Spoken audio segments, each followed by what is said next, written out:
महाराष्ट्राच्या राजकारणात पुन्हा एकदा एका जुन्या पण अत्यंत स्फोटक मुद्द्याने उचल खाल्ली आहे आणि तो मुद्दा म्हणजे वेगळ्या विदर्भाची मागणी। पण या सगळ्या वादात एक जुन्या गोष्टीची आठवण काढली नाही तर नवलच होईल। 2004च्या आधी भाजप नेते आणि आजचे राज्याचे मुख्यमंत्री देवेंद्र फडणवीस यांनी एक खूप गाजलेलं विधान केलं होतं। त्यांनी जाहीरपणे म्हटलं होतं की जोपर्यंत वेगळं विदर्भ राज्य होत नाही तोपर्यंत मी लग्नच करणार नाही। अर्थात त्यानंतर राजकीय परिस्थिती बदलली, ते महाराष्ट्राचे मुख्यमंत्री झाले आणि त्यांनी लग्न देखील केलं। पण आता विनोद असा होतोय की काळ इतका बदलला की ज्या विदर्भासाठी त्यांनी लग्न लांबणीवर टाकलं होतं त्याच विदर्भाच्या मुद्द्यावर आता त्यांची मुलगी मोठी झाली आणि तिच्याच लग्नाची वेळ आली आहे, तरीही विदर्भ काही वेगळा झालेला नाहीये।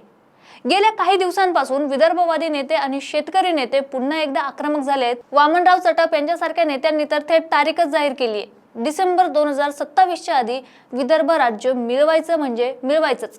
पण प्रश्न हा पडतो की हा लढा नेमका कशासाठी आहे, काय आहे यामागचा संपूर्ण इतिहास, विदर्भ खरोखरच वेगळा होऊ शकतो का, आणि जर झालाच तर त्याचे फायदे काय होतील आणि तोटे काय होईल, ते सगळं काही जाणून घेणार आहोत व्हिडिओच्या माध्यमातून। त्यामुळे व्हिडिओ शेवटपर्यंत नक्की बघा, कारण यामध्ये तुम्हाला माहिती होईल संपूर्ण राजकीय आणि आर्थिक सत्याची।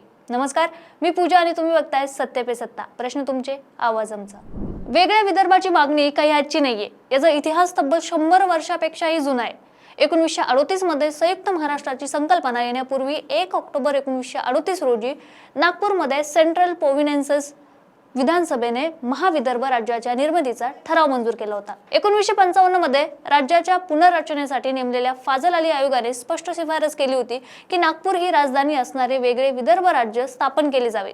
परंतु 1 मे 1960 रोजी जेव्हा संयुक्त महाराष्ट्राची स्थापना झाली तेव्हा विदर्भाचा त्यात समावेश करण्यात आला। त्यावेळी एक करार करण्यात आला होता ज्याला नागपूर करार म्हणून आपण ओळखतो, आणि या करारानुसार विदर्भाच्या विकासाची हमी देण्यात आली होती। अनुदानांमध्ये समतोल राखण्याचे ठरले होते। नागपूरला राज्याची उपराजधानी बनवून दरवर्षी हिवाळी अधिवेशन तिथे देण्याचे ठरवले होते। पण खरी खंत इथून पुढे सुरू झाली। विदर्भवाद्यांचा असा आरोप आहे की नागपूर करार हा कागदावरच राहिला। विदर्भाची जितका विकास व्हायला पाहिजे होता तितका तो पश्चिम महाराष्ट्राच्या तुलनेत झालाच नाही, आणि इथूनच उभं राहिलं अन्यायाचं एक राजकीय सत्र। आता सवाल असा येतो की महाराष्ट्रासारख्या प्रगत राज्यातील एक मोठा भाग जर वेगळा झाला किंवा वेगळा मागितला जातोय, या मागची प्रमुख कारणे तुम्हाला पुढील प्रमाणे समजून येतील। यातलं पहिलं म्हणजे संपत्ती विपुल आहे पण तरीही गरिबी आहे। तुम्हाला माहिती आहे का, महाराष्ट्रातील एकूण खनिज संपत्तीपैकी जवळपास 50 ते 60% खनिज संपत्ती आणि 75% वन संपत्ती ही एकट्या विदर्भात आहे। एवढंच नाही तर विदर्भ हा संपूर्ण महाराष्ट्राला वीज पुरवणारा पॉवर सरप्लस प्रदेश आहे। चंद्रपूर असो, नागपूर असो, करोडी इथले पॉवर प्लांट संपूर्ण महाराष्ट्राला उजळून काढतात। पण या बदल्यात विदर्भाला काय मिळालं, असा इथल्या जनतेचा मोठा सवाल आहे। शेतकरी आत्महत्यांचे केंद्र विदर्भ बनलाय। विदर्भ हा शेतीप्रधान प्रदेश आहे। प्रामुख्याने कापूस आणि सोयाबीन उत्पादक इथे जास्त प्रमाणात आहे। पण सिंचनाचा अभाव, हमी भावाचा प्रश्न आणि कर्जाचा डोंगर यामुळे गेल्या काही दशकात महाराष्ट्रात झालेल्या एकूण शेतकरी आत्महत्येपैकी सर्वाधिक आत्महत्या विदर्भातच झाल्या आहेत। सिंचनाचा मोठा अनुशेष भरून निघाला नाही, हा सर्वात मोठा रोष तिथल्या जनतेमध्ये, आणि औद्योगिकरणाचा अभाव। मुंबई, ठाणे, पुणे किंवा पश्चिम महाराष्ट्राच्या बेल्टमध्ये जितका औद्योगिक विकास झाला तितका विकास विदर्भाचा झालाच नाही। नोकऱ्यांच्या संधी न मिळाल्यामुळे इथल्या तरुणांना इतर शहरांमध्ये स्थलांतरित व्हावं लागतं। आता सर्वात महत्त्वाचा प्रश्न उभा राहतो की विदर्भ खरोखरच वेगळा होऊ शकतो का? कायदेशीर आणि घटनात्मक दृष्टिकोनातून विचार केला तर होय, हे शक्य आहे। भारतीय संविधानाच्या कलम 3 नुसार भारताच्या संसदेला कोणत्याही राज्याचं विभाजन करून एक नवीन राज्य स्थापन करण्याचा पूर्ण अधिकार आहे। जसं आपण भूतकाळात देखील बघितलं, मध्य प्रदेशमधून छत्तीसगड वेगळा झाला, बिहारमधून झारखंड वेगळा झाला, आणि आंध्र प्रदेशमधून जे लेटेस्ट उदाहरण आहे की तेलंगणा वेगळा झाला। जेव्हा तेलंगणासारखे राज्य आंदोलनानंतर वेगळे होऊ शकते तर मग विदर्भ का नाही, असा युक्तिवाद विदर्भवादी नेते आता सध्या करतायत। परंतु राजकीय बाजू पूर्णपणे याची वेगळी आहे। कोणत्याही राज्याचे विभाजन करण्यासाठी केंद्रात राजकीय इच्छाशक्ती लागते, आणि सध्याच्या राजकीय समीकरणांमध्ये महाराष्ट्रातील कोणत्याही मोठ्या पक्षाने, मग ती कोणतीही सत्ता असो, उघडपणे विदर्भ राज्य निर्मितीच्या बाजूने पाऊल उचललेलंच नाहीये। जोपर्यंत महाराष्ट्रातील मुख्य राजकीय पक्ष आणि बहुतांश आमदार यावर एकमत होत नाहीत तोपर्यंत कायदेशीर प्रक्रिया पुढे जाणं कठीणच वाटतं।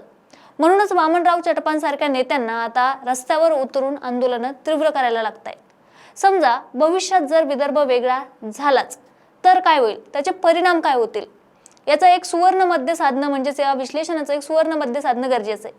त्याचे फायदे असे होतील की प्रशासन सुधारणा होईल. सध्या मुंबईवरून संपूर्ण महाराष्ट्राचा कारभार चालतो. नागपूर राजधानी झाल्यास प्रशासकीय पकड मजबूत होईल आणि स्थानिक प्रश्न जलद गतीने सुटतील. त्यानंतर संसाधनांचा योग्य वापर, विदर्भाची वीज, खनिजे आणि महसूल याच भागात खर्च होईल, ज्यामुळे विकासाचा वेग वाढू शकतो. छोट्या राज्यांचा फायदा, जसं की छत्तीसगड किंवा झारखंडच्या बाबतीत झालं, लहान राज्ये अधिक चांगल्या प्रकारे मॅनेज करता येतात.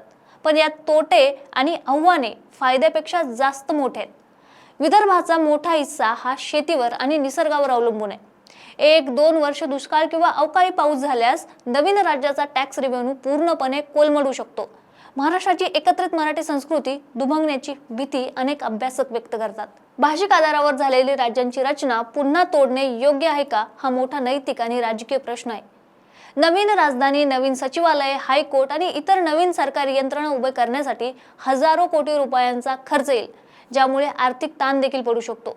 वेगळ्या विदर्भाची मागणी ही केवळ राजकीय नेत्यांची स्टंटबाजी नाही, तर त्यामागे दशकानुवर्षे राहिलेल्या विकासाच्या अनुशेषाची आणि अन्यायाची भावना आहे. वामनराव चटप असोत वा इतर विदर्भवादी नेते किंवा त्यांच्या संघटना, त्यांनी दिलेली डिसेंबर 2027 ची डेडलाईन ही सरकारपुरता सर्वात मोठा इशारा आहे. आता येणाऱ्या काळात सरकार यावर काय पावले उचलतं हे पाहणं अत्यंत महत्त्वाचं ठरणार आहे. थोडक्यात सांगायचं तर वेगळ्या विदर्भाची मागणी ही केवळ राजकीय नेत्यांचं भाषण नाही, तर तो तिथल्या पिढ्यांच्या जिव्हाळ्याचा विषय आहे. देवेंद्र फडणवीसांपासून ते वामनराव चटपापर्यंत राजकारणात हा मुद्दा नेहमीच केंद्रस्थानी राहिलाय. पण मंडळी, तुम्हाला काय वाटतं? देवेंद्र फडणवीस ज्या विदर्भासाठी लग्न करणार नव्हते, तो विदर्भ त्यांच्याच राजवटीत किंवा त्यांच्या हयातीत तरी वेगळा होईल का? तुमचे विचार जे काय असतील ते कमेंटमध्ये नक्की सांगा, कारण त्यामुळेच कळतं की महाराष्ट्र काय विचार करतोय. आणि अशाच विश्लेषणासाठी बघत राहा सत्य पे सत्ता. प्रश्न तुमचे, आवाज आमचा. लग्न ठरलंय ना तुझं? आणि हे काय? अगं, मला पीसीओडीचा त्रास आहे. कधीतरी हे सासरी कळेलच ना. मग त्याच्यामुळे मुलं होण्यात अडचण येते ना. हे एकतर पीसीओडी इतका गंभीर आजार नाहीच आहे, आणि त्यावर सोपा उपाय आहे. आपल्या ईशाला लग्नाआधी असाच त्रास होता. तिने डॉक्टर चाटेज होमिओपॅथी क्लिनिक मध्ये उपचार घेतले आणि तिला आता 2 मुलं आहेत. Doctor Chatej homeopathy clinic, side effect नसलेला होमिओपॅथीचा नैसर्गिक उपचार. 9545727107.